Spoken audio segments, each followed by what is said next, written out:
Assalamualaikum warahmatullahi wabarakatuh. Selamat pagi anak-anak. Gimana kabarnya? Sehat semua? Sebelum belajar, mari kita membaca doa terlebih dahulu. Alangkah baiknya kita membaca suratul Fatihah. Dimulai dari sekarang. Al-Fatihah.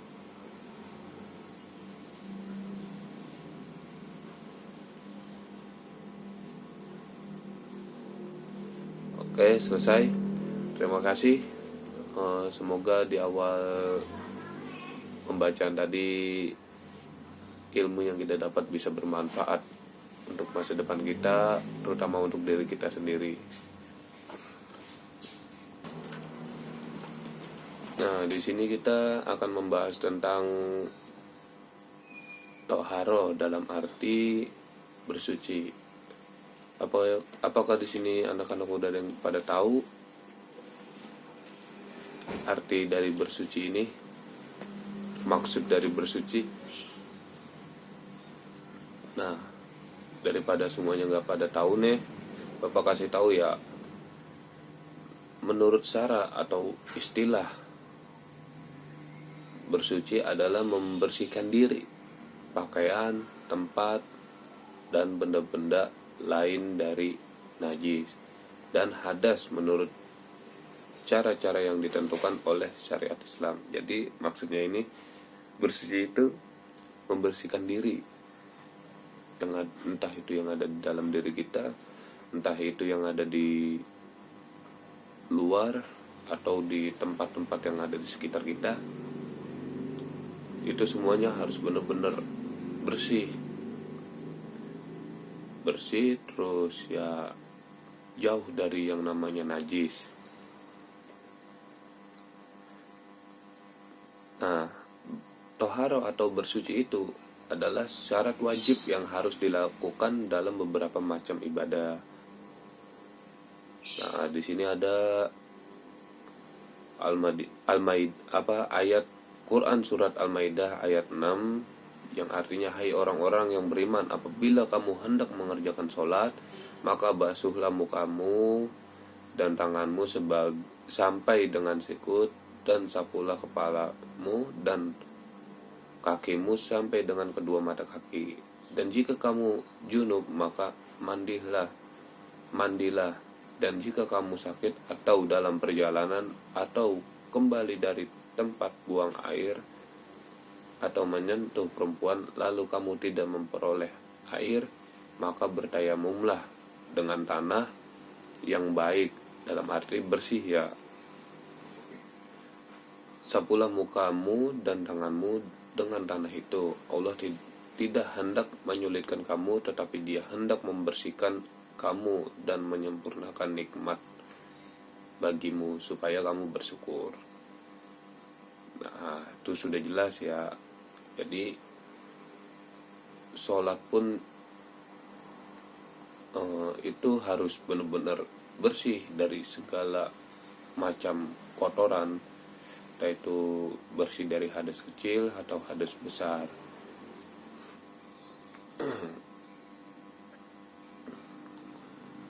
Nah, di sini ada bersuci lahiriah. Terus yang kedua ada bersuci batiniah. Nah, yang pertama bersuci lahiriah itu beberapa contoh yang bersifat lahiriah adalah membersihkan diri itu. Terus tempat tinggal dan lingkungan dari segala bentuk kotoran, hadas dan najis. Membersihkan diri dari najis adalah membersihkan badan, pakaian, atau tempat yang didiami dari kotoran sampai hilang rasa, bau, dan warnanya. Itu ada di Quran surat Al-Mudaththir ayat 4. Nah, bersuci batiniah membersihkan jiwa dari kotoran batin berupa dosa dan perbuatan maksiat seperti iri, dengki, takabur, dan lain-lain. Cara membersihkannya dengan taubatan nasuha, yaitu memohon ampun dan berjanji tidak akan mengulanginya lagi. Nah, itu cara membersihkan batinia atau batin yang ada di dalam diri kita. Nah, di sini ada macam-macam alat toharo atau bersuci. Nah, terus Allah selalu memudahkan hambanya dalam melakukan sesuatu untuk bersuci. Misalnya kita tidak hanya bisa menggunakan air, tapi kita juga bisa menggunakan tanah, batu, kayu, dan benda-benda padat lainnya yang suci untuk menggantikan air jika tidak ditemukan. Dalam bersuci menggunakan air, kita juga harus memperhatikan air yang boleh dan tidak boleh digunakan untuk membersihkan badan kita, membersihkan diri kita, atau ya pokoknya kita harus melihat air itu apakah benar-benar bisa untuk menghilangkan hadas besar dan hadas kecil. Nah, di sini ada air yang dapat digunakan untuk bersuci. Nah, ada air mutlak, yaitu air yang suci dan mensucikan, yaitu air hujan, air sumur, air laut, air sungai, air danau atau telaga, air salju, air embun. Itu pokoknya ada 7. Itu yang air yang suci dan mensucikan, dalam arti ya air itu sudah suci, terus jelas untuk bisa disucikan. Maksudnya disucikan untuk badan kita gitu, mensucikan badan kita. Itu 7 airnya yang tadi saya sebutkan. Nah, air yang suci tidak dapat mensucikan, yaitu air yang halal untuk diminum tapi tidak dapat digunakan untuk bersuci, seperti air teh, air kopi, air sirup, air kelapa, ya sejenis minuman-minuman gitulah. Itu air yang suci tapi tidak mensucikan. Nah, terus air musyamas, yaitu air yang terjemur oleh matahari dalam bejana selain emas dan perak. Air ini makruh digunakan untuk bersuci. Nah, itu air musyamas. Sudah jelas kan, air yang terjemur oleh matahari selain emas dan perak. Maksudnya dalam bejana itu ya kayak misalkan dilapisi oleh emas atau perak.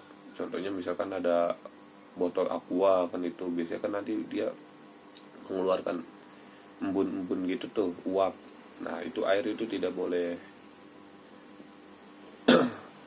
Itu hukumnya makruh.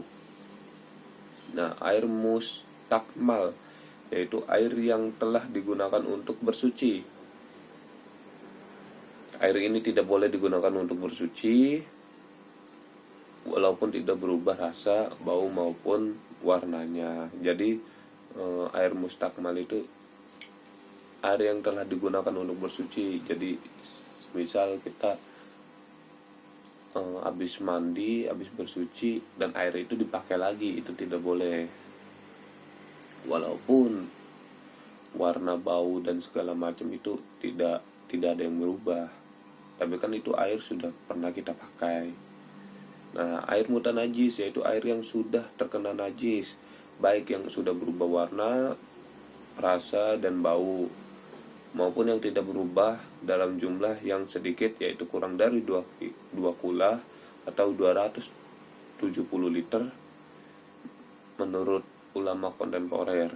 Nah, jadi semisal air yang terkena najis, contoh ada, maaf kalau misal bahasanya kasar, kotoran cicak. Itu misalkan jatuh ke dalam kolam. Kalau memang kolam itu isinya kurang dari 2 kula atau 270 liter, itu menurut para ulama kontemporer ya zaman sekarang gitu, itu kalau kurang dari 2 kula itu dikatakan najis, walaupun tidak berubah warna, bau atau segalanya, itu tetap najis. Tapi kalau lebih dari 2 kula itu tidak najis, itu masih bisa dipakai. Nah, sampai sini anak-anak ada yang sudah mengerti atau belum? Tapi menurut Bapak masalah ini masih bisa dimengerti lah sama kalian semua, karena kan masih pembahasan, ya belum memperdalam, masih pengertiannya saja. Ini masih awal, masih dasar.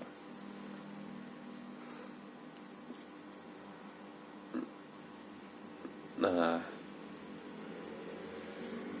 cara-cara toharo atau bersuci, ada berbagai cara dalam bersuci, yaitu bersuci dengan air seperti berwudu dan mandi junub atau mandi wajib. Ada juga bersuci dengan menggunakan debu tanah, yaitu dengan bertayamum. Semisal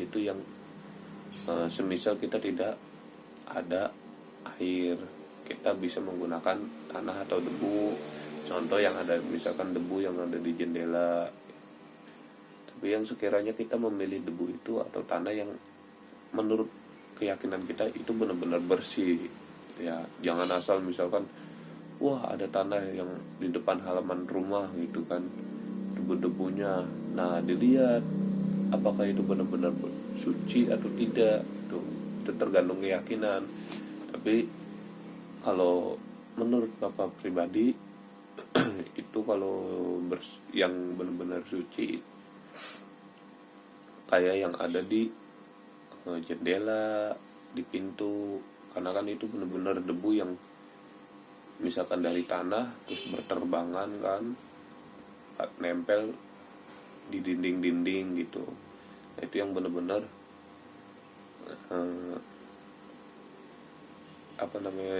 ya benar-benar bersih, tidak tercampur dengan ya debu-debu yang sembarangan lah.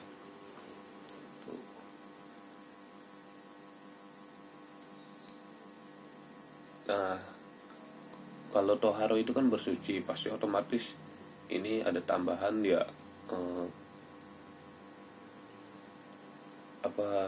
cara-cara toharo menurut pembagian najisnya. Jadi dimana kita bersuci pasti ada kotoran, ya kan, yang harus kita bersihkan. Nah, di sini ada najis ringan, yaitu najis kalau bahasa ininya fikihnya najis mukhafafah. Yang kedua ada najis sedang, yakni najis mutawasito. Yang ketiga ada najis berat, yaitu najis mughalladho. Dan cara pembersihannya itu, cara bersucinya juga berbeda-beda. Kalau najis ringan itu najis mukhafafah berasal dari air kencing bayi laki-laki yang belum makan apapun, kayak misalkan belum makan nasi atau yang lainnya kecuali air susu ibunya. Nah, jadi si bayi itu yang najis ringan itu yang bayi yang belum bisa makan apa-apa kecuali air susu ibunya, itu masih termasuk najis ringan. Dan umurnya kurang dari 2 tahun. Biasanya memang segitu, umuran kurang dari 2 tahun tuh emang masih belum bisa makan apa-apa. Tapi kan kadang ada aja yang orang tuanya atau ibunya sudah memberikan makan, kayak contohnya nasi atau pisang atau apa gitu yang dihancurkan. Nah, itu bukan termasuk najis ringan lagi kalau misalkan dia ngencing atau ya buang air kecil gitu kan. Cara membersihkannya cukup dengan memercikan air ke bagian yang terkena. Jadi semisal ada bagian yang ada di sini kena air kecil, kotor, air pipisnya si bayi itu bisa nempel di sini, ya hanya kita membersihkannya yang terkena najisnya aja. Nah, najis sedang